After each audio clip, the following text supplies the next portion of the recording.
What's up, guys? Welcome back to episode 4 of the 2026 UFC Fantasy League. I hope you guys have been enjoying the videos. I've absolutely loved making them, and the Fantasy League is just getting warmed up. We've got so much more to go throughout the season. We had a crazy last episode, and I'm stoked. I'm so stoked to see where this is going. Last episode, we covered a whole bunch of stuff, and I hope you guys enjoyed it. I know it was a little bit like of a quicker video. There was just less fights, so we didn't have much to cover. However, this video is going to be loaded with so much updates and our first ever injury reserve swap. Unfortunately for one of the teams, a injury did happen and they're gonna have to pull off the injury reserve already. So we're gonna get into that, break down how it works, and yeah, buckle up. This is gonna be a crazy episode. Episode 4, check it out. All right, so as I mentioned, unfortunately there is a team that has to pull off the IR. We got news across all social media platforms that Shavkat Rakhmonov re-injured his knee that he injured in the Ian Gary fight last year and will be missing the majority of all year. They said expected timeline is to return around December of 2026, end of the year. Most likely will not be coming back in 2026, which is very unfortunate because I'm a big fan of Shavkat Rakhmonov. I thought he was going to have a huge season coming back, and he was in title talks. So it does suck. Unfortunately, it is on, as you can see, Save Him Herb's team. Shavkat was in his second starting lineup. So this is how it's going to work, and this is a good example of how, if we have to do it in the future rounds, how this will work. Or I guess not future rounds, but the future of the league, this is how the IR works. So as you can see, Save Him Herb had Shavkat in his second starting lineup at 170 at the welterweight position. So what we're going to do is we are going to take his injury reserve 170 welterweight, which is Daniil Danchenko. And as you can see, we're going to swap them. So now Daniil Danchenko is coming off IR and Shavkat will be put on IR. And Daniil Danchenko is now live to get points throughout the season, and that is in his second starting lineup.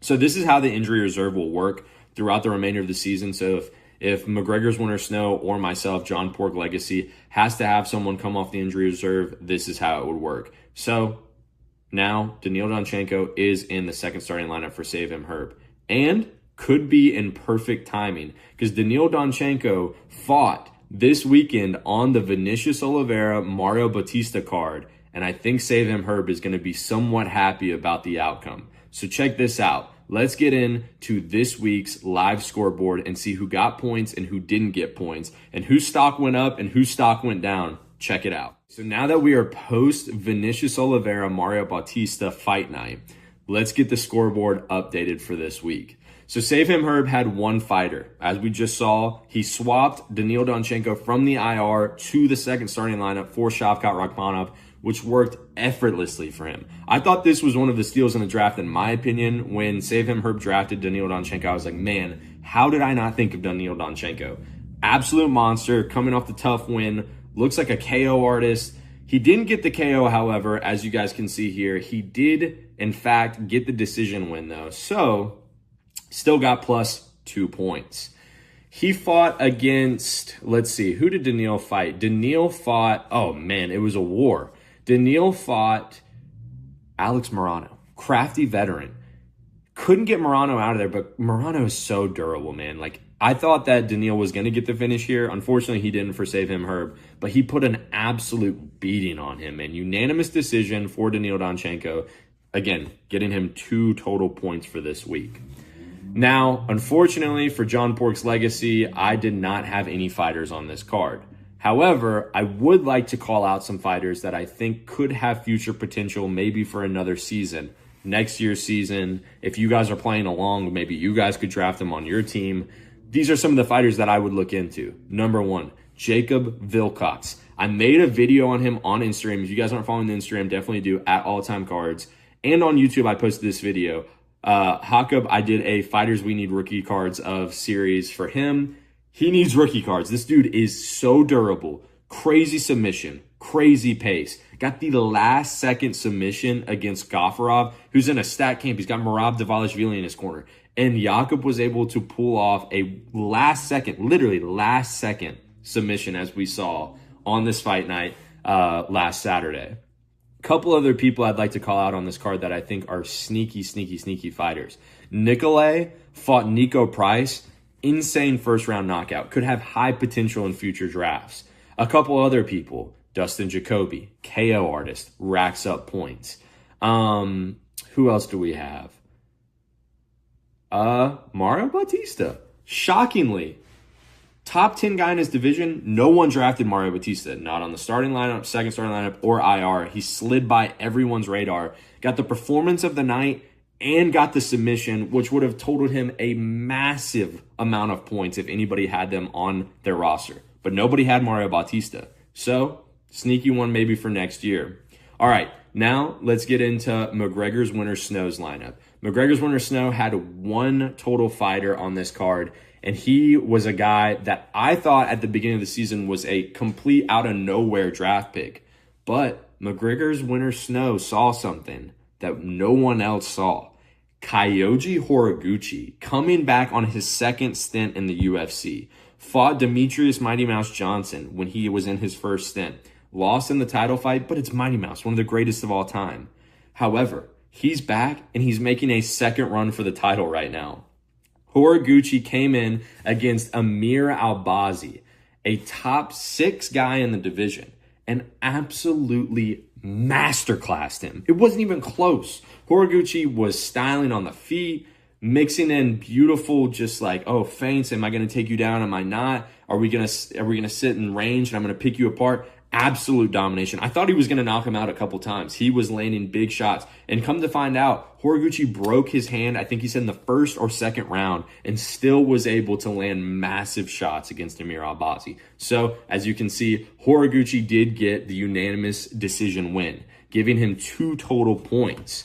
So, now that you guys see who got points and who didn't this week, let's check out the total season scoreboard and get the updated rankings on who's in first, who's in second, and who is in third. So check it out. We are now on my favorite part of the episode, and this is the overall update of who's in the first place, who's in second place, and who's in third place in the league. So let's check it out. Save him Herb. We're going to do this at the end of every episode. We're going to check out each team's totals. So here we go. Save him Herb, first card through this card, had Umar, Derek Lewis, Diego Lopez, and Daniil Danchenko, which we saw this episode. Umar had 2 points. Derek Lewis had -2 points, putting him at 0. Then Diego got him 4 points, and then Daniil Danchenko just got him 2 points, totaling him at 6 points on the season so far. Next, myself, John Pork's Legacy. Still cannot get over how I did not put Sal Killed in either of my starting lineups. This kid, I knew he was a stud. And even in the draft video, I was telling you guys, I was like, I want to draft some like young prospects that I think are going to have huge years. So I have them on the IR. Why did I do that? I don't know. Maybe I was kind of just trying to show that I had ball knowledge on rookies that you guys might have not known. But it bit me so bad in the back. And now I have 7 points on my IR that aren't active. But, however, we do have Adebagutier, who fought first for me, and Paddy Pimblett, who was very clutch. Even though he lost, he still provided 4 total points. That totals me at 6 points on the season, so I am tied with Save Him Herb actively. So we are tied for second place, because now if you take a look, McGregor's Winter Snow is killing it right now. Far in first place. He got Gene Silva 2 points, Sean O'Malley 2 points, Benoit Saint Denis 3 points, and now Horiguchi with 2 points from this episode, totaling him at 9 points. He's pulling away. And I gotta catch up. John Pork's Legacy has to catch up. So let's take a look. What do we have for the next episode? Next episode is in, let's see, the next fight card. We're getting Strickland versus Fluffy in Houston. This is an interesting one. We should all have fighters from this card. Let's take a look who we've got for the next episode so you guys can know and make predictions on who do you think is going to get points, who do you think is going to perform, who may not perform. Let's check it out. All right, so like I said, Houston Fight Night, absolutely stacked. Let's see what fighters are going to be actively trying to get points for that fight card. So, Save Him Herb has Sean Strickland in the main event fighting Anthony Fluffy Hernandez. Drop your predictions. Do you think he's going to get positive points? Do you think he's going to get negative points? Do you think he's going to win? How's he going to win? Do you think it could be fight of the night, performance of the night? You guys let me know. Drop your predictions on Sean Strickland. Let's see if he has any other fighters on this card active in his starting lineups. I believe, yes. So he only has Sean Strickland in his starting lineup that's going to be active for the next episode. So drop your predictions like I said. He has some fighters on IR. Melquizael Acosta on IR. So those points will be banked but not live. Do you think that was a good IR, or do you think he should have started him? A couple other guys that he has. Let's take a look. I think that may be the last person, but let me just double check the card, make sure I'm not missing anybody. Yes. So he's got Strickland in his starting lineup that will have active points, possibly negative or positive. And then he's got Melquizael Acosta on his IR that will have banked points. Now, let's take a look at my lineup to see what I have to look forward to. So for me on my lineup, I have 3 active starters. This is a big week for John Pork's legacy. I'm tied for second place. This is my chance to jump ahead. I've got 3 active starters. I've got Alden Correa on my second starting lineup at 130. Is he 135, 145? 135, bantam. Need him to get a big performance. I think my prediction, Alden Correa knockout, first or second round, and will win the performance of the night. Big amount of points right there. That could be a total of a crazy amount of points. So I need Alden to show out, which I know he will. The other person I have also has high potential to get a finish and performance of the night, and that is Jacoby Smith. Absolute stud, OSU wrestler. So stoked to have him in my second starting lineup. And then lastly, I've got my heavyweight, which this is one, he is an underdog this weekend, but if he gets a knockout and could get performance and fight of the night, Ante Delia. Absolute stud. Lost his last fight against Waldo Cortez Acosta, which was a sketchy, it was a weird thing. He was getting the TKO, then there was an eye poke, and then he got knocked out. So I'm taking a risk at Ante at heavyweight, but I think he can get the knockout this weekend in a crazy performance. I also have, let's see, do I have anybody on my IR? No IR fighters. Sorry, little tongue twister. No IR fighters for me this weekend, so no banked points, but we do have a lot of starters. We got 3 total for this week coming up. So drop your predictions. Who do you think on my team out of Alden Correa, Jacoby Smith, and Ante Delia will do good? How will they win? If they win, how will they lose if you think they're going to lose? And tell me, what's the estimate? How many points do you guys think I'm going to bank with 3 active starters fighting this weekend? Lastly, let's take a look at McGregor's winter snow. I believe, let's see if he has any fighters fighting this weekend. He's been super active. He's had 4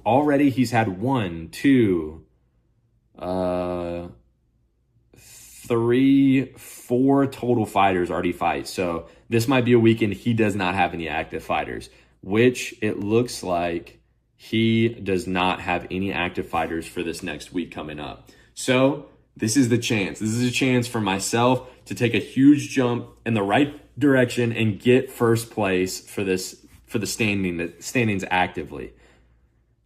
If everything goes to plan, I could jump out to a huge lead. This is also a chance for Save Him Herb to get into first place as well with Sean Strickland. So drop your estimates and predictions on who you think will do the best in the UFC Houston Strickland versus Fluffy Fight Night card. Drop it in the comments. Please do drop a like and subscribe on all platforms at All Time Cards. Drop a follow, and I'll see you guys for Fluffy versus Strickland UFC Fight Night next week. Let's see what happens.